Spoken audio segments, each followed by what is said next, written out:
চাঁপাইনবাবগঞ্জ সীমান্তে বেড়া নির্মাণের উত্তেজনা, সতর্ক বিজিবি। চাঁপাইনবাবগঞ্জ সীমান্তে কাঁটাতারের বেড়া নির্মাণকে কেন্দ্র করে বর্ডার গার্ড বাংলাদেশ, বিজিবি ও ভারতীয় সীমান্ত রক্ষী বাহিনীর বিএসএফের মধ্যে উত্তেজনা চলছে। সোম ও মঙ্গলবার বিকেলে তাদের 2 দফা পতাকা বৈঠক হলেও এখনও কোনো সিদ্ধান্তে আসতে পারেননি তারা। ফলে উভয় বাহিনী সীমান্তে সতর্ক অবস্থায় রয়েছে।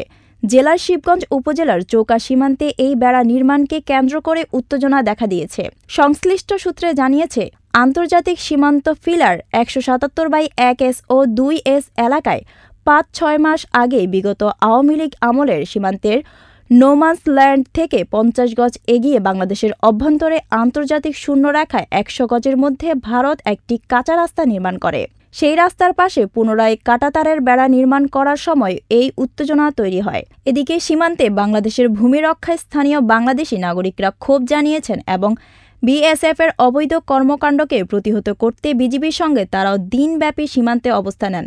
একইভাবে ভারতীয় নাগরিকদের বিএসএফের সঙ্গে অবস্থান নিতে দেখা যায়। মঙ্গলবার সকাল থেকে সীমান্তে অতিরিক্ত বিজিবি মোতায়েন করা হয় এবং বিজিবির সেক্টর কমান্ডো সহ ঊর্ধ্বতন কর্মকর্তারা ঘটনাস্থল পরিদর্শনের পর অবস্থান করেছেন। 59 বিজিবির অধিনায়ক লে কর্নেল গোলাম কিবরিয়া জানান, গত 6 জানুয়ারি সকালে ভারতের মালদহ জেলার কালিয়াচক থানার সবদলপুর বিএসএফের ক্যাম্পের সদস্যরা সীমান্ত ঘেঁষে কাঁটাতারের বেড়া নির্মাণের কাজ শুরু করে। এতে বিজিবির পক্ষ থেকে বাধা দেওয়া হয়।